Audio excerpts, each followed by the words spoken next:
Oke, terima kasih. Assalamualaikum warahmatullahi wabarakatuh. Salam jumpa kembali dengan Dino Official. Hari ini kita menanggapi ya beberapa viral yang ada di media sosial tentang saudara kita atau abang kita ya, Munarman ini sebagai aktivis dan juga sebagai lawyer. Ya, kalau kita melihat di media sosial ini sangat sangat tidak manusiawi ketika dilakukan penangkapan dan dijemput paksa itu. Ya, kalau ini kan negara kita ini kan negara hukum, negara berdasarkan Pancasila, negara berdasarkan Undang-Undang 45. Tentu harus kita kedepankan itu, yaitu adalah praduga tak bersalah. Ya, kalau sudah ada praduga tak bersalah, ya tentu kita harus lewat ya prosedur hukum yang berlaku di negara kita ini. Nah, tetapi saya melihat bahwa seorang mantan aktivis sekaligus lawyer, dan kami juga ini adalah lawyer. Ketika kami lawyer ini melakukan atau pembelaan terhadap klien, ya mungkin ada kalimat atau kata yang salah. Ya tentu di mana hak asasi kami ini sebagai lawyer ataupun sebagai warga negara Indonesia ini? Ya tentu masyarakat akan bisa menilai di situ semua bahwa kami sebagai lawyer adalah membela kepentingan klien kami, gitu loh. Tetapi kalau ada unsur politik, unsur kebencian dan unsur lain-lain itu saya rasa tidak perlu dikaitkan, bahwa negara kita ini adalah negara hukum ya, negara Pancasila, Undang-Undang Dasar itu sudah jelas, karena kita ini negara Bhinneka Tunggal Ika. Jangan kita mentang-mentang sebagai pemimpin, sebagai penguasa lalu buat kejoliman terhadap aktivis maupun lawyer-lawyer kayak kami ini hanya mencari keadilan dan kebenaran. Kalau tidak ada lagi kebenaran dan keadilan terhadap kami ini pendulang hukum, ya tentu kita jadi apa negara ini besok? Ya tentu kami juga takut berbicara, kami juga takut berbuat, karena saya melihat banyak ya kami itu diperlakukan kadang-kadang juga di daerah ini banyak ya kasus-kasus kami itu ya seperti itu. Maka dari itu saya mohon lagi satu kali ini, saya yakin kepada Bapak Jokowi sebagai Presiden Republik Indonesia, mohon kami ini sebagai pendulang hukum mencari keadilan demi rakyat. Munarman ini ya sebagai aktivis juga mantan, beliau juga kan sebagai lawyer. Saya melihat beliau bukan seorang radikal, bukan seorang terorisme. Beliau hanya membantu masyarakat. Ya kalau memang beliau itu sebagai radikal dan terorisme, ya kita buktikan, dan ada kita cara kita. Ya tentu kita depankan itu adalah praduga tak bersalah itu, ya itu harus itu depankan itu. Ya kami juga ini kadang-kadang di daerah ini kami merasa juga tidak puas dengan pelayanan penegak hukum ini.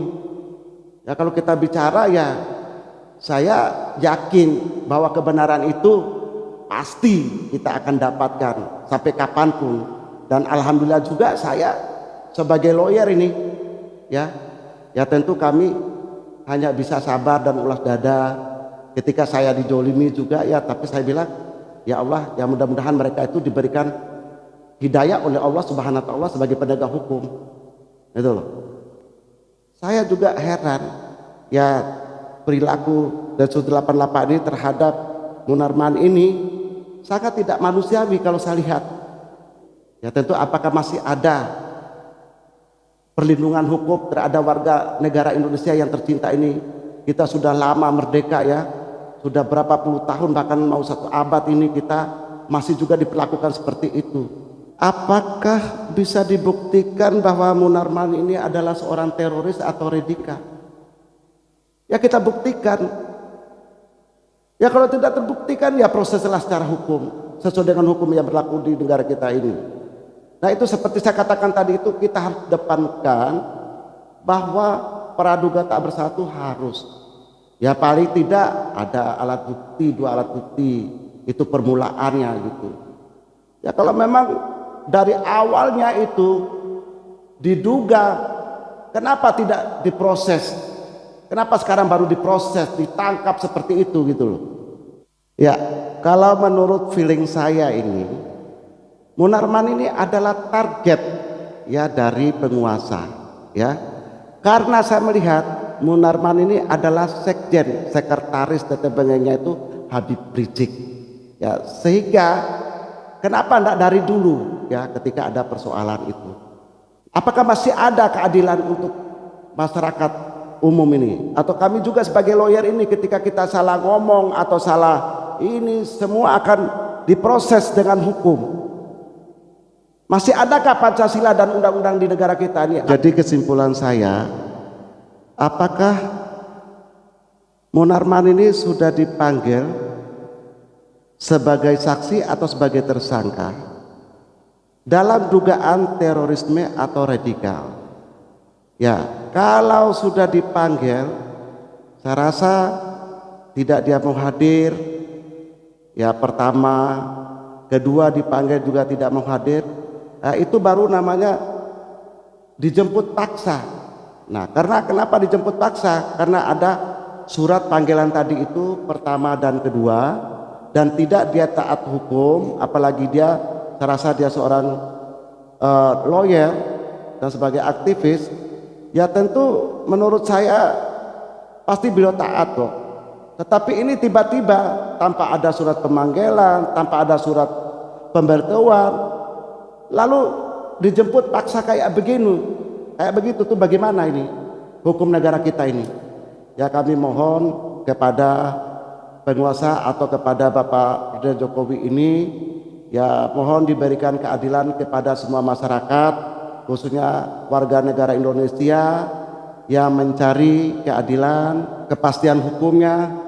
Ya kami mohon ya kepada para pejabat negara ini, supaya negara kita ini mana negara yang dulu tuh cinta damai dan saling menghargai satu sama lain ya, yang berdasarkan Pancasila dan Undang-Undang Dasar 45. Sekian, terima kasih. Assalamualaikum warahmatullahi wabarakatuh.